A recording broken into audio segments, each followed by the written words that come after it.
this video, we are going to talk about bicyclic compounds. Bicyclic compounds are molecules that contain two fused rings. So here I made a model of an example of bicyclic compounds. If I rotate the molecule, you can see a ring in this side of the molecule, and if I rotate it to see the other side, you can see another ring here. So these two rings are fused to one another through these bonds right here. So how do we draw the bicyclic compounds on a paper? A couple of ways you can draw them. The first way is to look at the molecule from this atom right here that is coming towards you. So let's start drawing what we can see here. I can see a 6-member ring right here. So 1, 2, 3, 4, 5, 6. So let's draw that.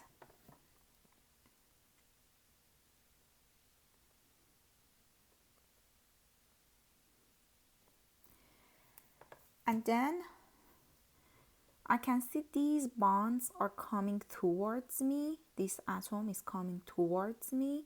So I can show it with a wedge bond on a paper. This is a wedge bond. So we can have two types of bonds. It can be wedge.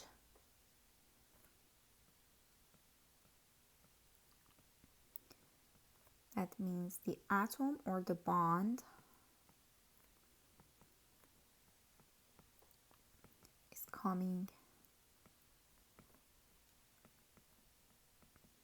out of the plane of the page.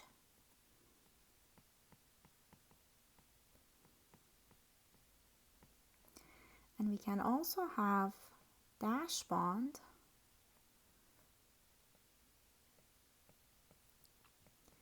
meaning that bond is going into the plane of the page.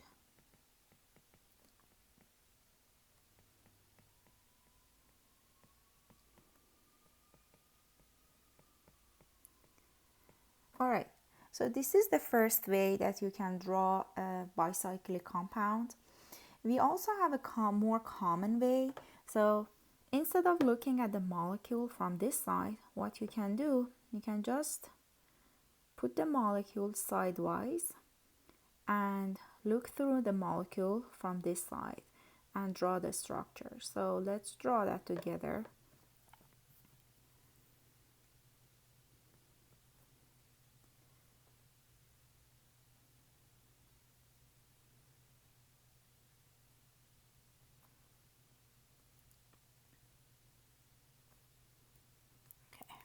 It's a little hard to draw on an iPad. Alright, so if I look at the molecule right here, so this is carbon 1, 2, 3 is in the back, 4, 5, and 6. So carbon 1, 2, 3, 4, 5, and 6. And then this carbon 7, is coming out of the plane of the page. This is carbon 7. So another important thing here, right here, this space here, it is just there to let these bonds be drawn, showing that it is in the front. There are no carbons here, so just don't confuse these here.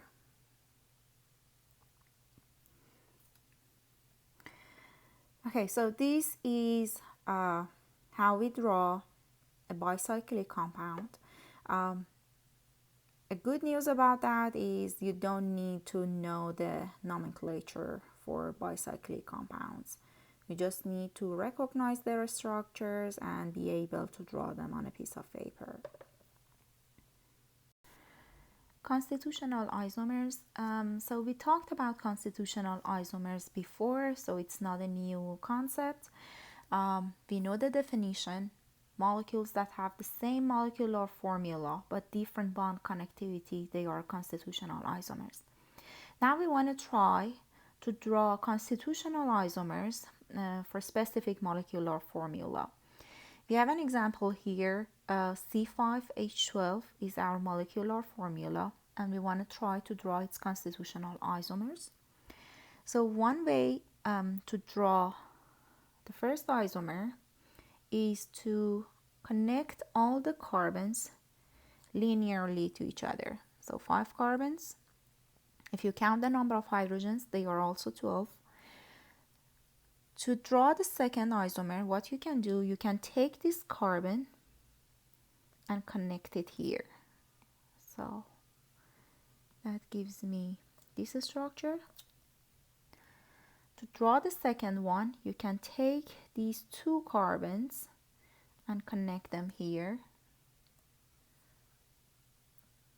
Gives me this. And the third way is just have a central carbon and connect the rest to that. Now there is a common mistake here. There are 2 isomers here that they are completely identical. Which 2 are they? So if you look at these molecules carefully, you notice that these 2 structures are completely identical. That one is rotated in space to give this, but this rotation doesn't give me another molecule. It is just drawn upside down from top to the bottom. So one way to identify whether you have identical isomers or not is to name the isomers. So if I name these 2 molecules, both of them are 2-methyl butane. So meaning that I have the same molecule because they have the same name. And 4. So for the molecular formula of C5H12, we can draw 3 constitutional isomers.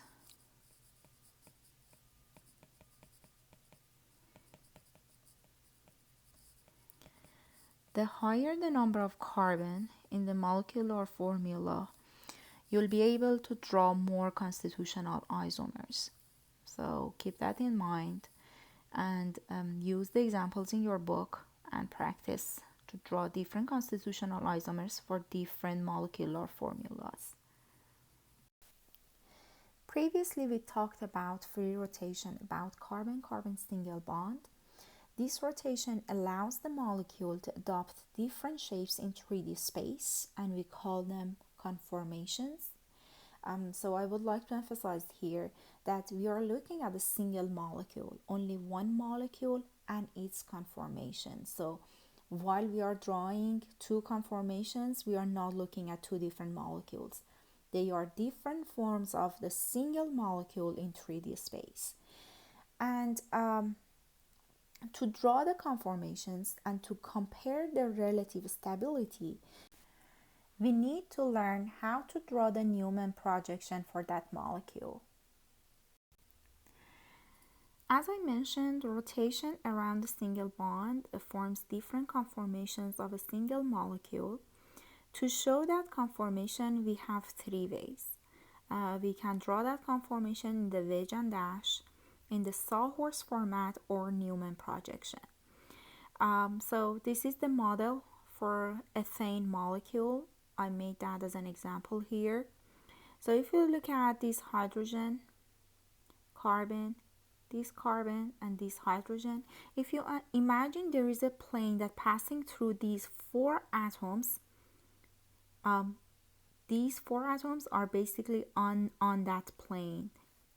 So if you look at here, talking about this hydrogen, carbon, carbon, and this hydrogen, they are on the plane of the page. Now this hydrogen, so you can see it better, this hydrogen and this hydrogen, they are coming out of the plane of the page toward us, so we show them in the wedge format. And these two hydrogens, this one and the one in the back, these are going into the plane of the page, so we show them in the dash format right here. Now to draw the sawhorse for this molecule, if you rotate this molecule for 45 degrees, you can see the sawhorse format. This is the front carbon that has 3 red hydrogens attached to it right here. And this is the back carbon that has 3 blue hydrogens attached to it right here. Now, so that one was wedge and dash, this one was sawhorse. To draw the Newman projection, you need to rotate the molecule from wedge and dash for 90 degrees. So as you see, I'm not changing these atoms. So this is only different ways of drawing a single conformation. So we are working on a single conformation right now. Now, for 90 degrees rotation, this is what you can see for this molecule. This carbon has 3 hydrogens, red hydrogens attached to it. It is drawn here. This is that carbon and 3 hydrogens attached to it. So we cannot see, in this picture, we cannot see the back carbon. Therefore, we don't draw that here. Instead, we draw a circle. And you can see this hydrogen, that one, and this one, they are attached to the back carbon. And we show them in blue here, out of the circle. Once again, to draw the Newman projection, you need to look at particular carbon-carbon single bond. So if you look at the structure in the left, an eye is drawn, meaning that the person standing here and looking through this carbon-carbon bond. Now, if I rotate this molecule, now you are that person. So you are looking through carbon-carbon single bond from this point of view. The front carbon, we show that as a dot in the structure. And the back carbon, we cannot see the back carbon, so instead we draw a circle. Then the front carbon has 3 hydrogens attached to it. One of the hydrogens going up and 2 of them going down to the sides. We draw them here. And the hydrogens attached to the back carbon, hydrogens coming down, one of them is coming down and 2 of them are going up to the sides. So now since they are attached to the back carbon, we draw the bond from the out of the circle. And one here and one here. Now that we know how to draw the Newman projection, let's draw the Newman projection for different conformations of the Etnane. So to start that, let me draw the Etnane molecule here in the wedge and dash format. So we have this. 2 hydrogens are in the plane of the page, 2 of them are coming out, and 2 of them are going into the plane of the page.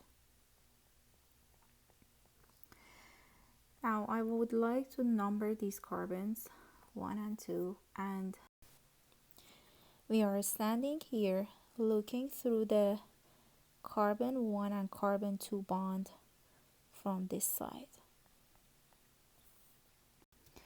Alright, so this is the wedge and dash drawing format. Now, to draw the Newman projection, if you remember, we simply rotate the molecule Now we can draw what we see. So to draw the first Newman projection, the first step is to drawing a circle. Okay. Then I put a dot in the middle. That dot shows carbon number 1 for me. So this is this carbon. To that carbon, we have 3 hydrogens attached. One of them is going up. 2 of them are coming down to the sides. So we draw what we see.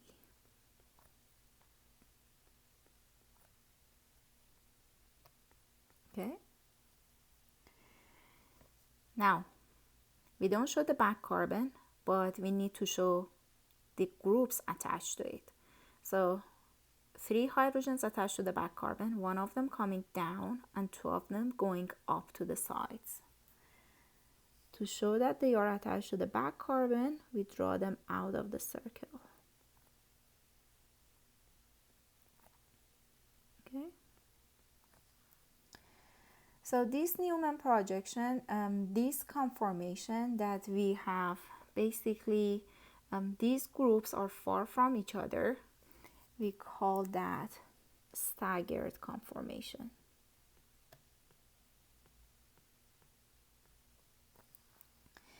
Now to show the other conformation of the Etnane, what you need to do is to rotate either the front or the back carbon for 60 degrees.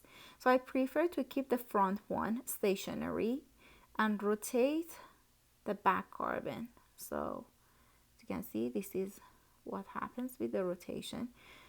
This angle is 60 degrees. So if I rotate that for 60 degrees, this is what I can see.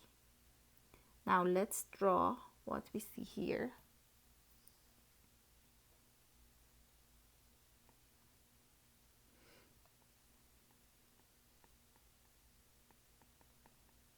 Okay, so I kept the front carbon stationary, therefore I didn't change it.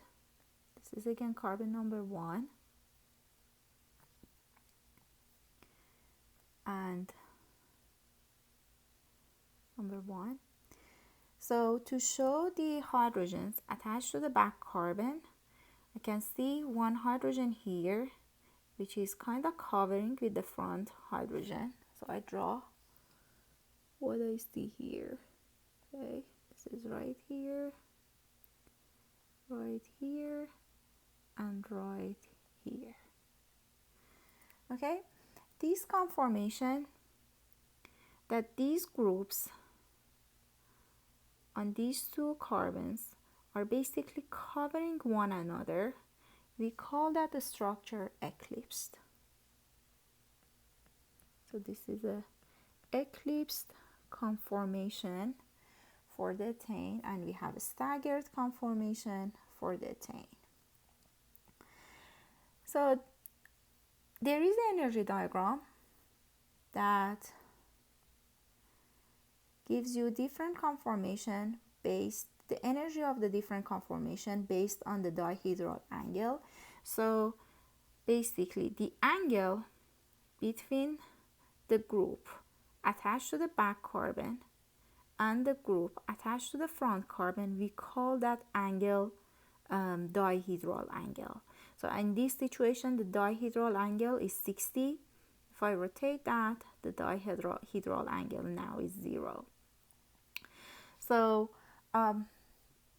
drawing these basically different conformations based on the dihedral angle is not very vital when you have Etnane molecule, because we have all the groups hydrogens. But if you replace one of these hydrogens with bromine or chlorine, now you can basically follow the change and see different conformations and what's happening. Now to make it easier for you to follow, I mark the hydrogens in red, so you can follow what's happening. Now I start with this angle. So at this angle, these 2 hydrogens, the red hydrogens, are basically covering one another. So the angle is 0 degrees. Let's draw the conformation here.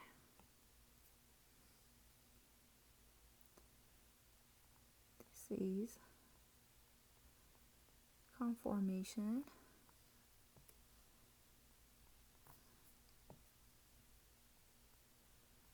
Okay. This is the red hydrogens and the other hydrogens. So at this position, we see the eclipse conformation here. Now, if I rotate the back carbon, you can rotate the front. You can even rotate clockwise or counterclockwise. It doesn't matter. I would like to do that counterclockwise. So if I rotate that for 60, now I see the staggered conformation, right? So this is staggered conformation. I didn't change the groups on the front carbon, just the back carbon is moving. Okay. Now if I rotate that for another 60 degrees again, so this is gonna happen again. If you can see, I have the eclipse conformation. Again, as I said, these eclipse conformation, they are not different from one another in Etnane. So they have same energy levels, as you can see here. Different color. Okay. I didn't change the front carbon and hydrogens. Now to show the eclipse. Okay. This is the eclipse here. Now if I rotate that again one more time, 60 degrees, this one again is a staggered conformation. So didn't change the front carbon.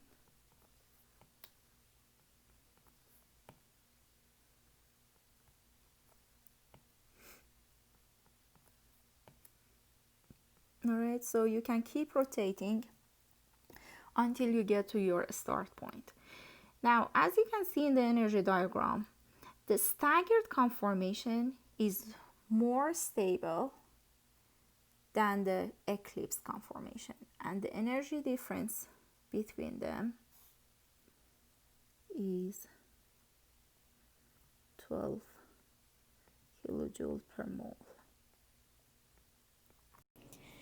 There is a funny cartoon here that is not unrelated to the situation that we are in. So it combines the COVID-19 situation and the ethane conformational analysis.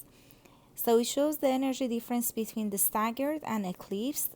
Staggered is more stable than the eclipsed conformation. And the reason behind that is because these hydrogens keep their social distancing and they wear the masks. So they become more stable. Hope everybody's also doing this, as the staggered conformation is doing in organic chemistry to stay safe during this COVID pandemic.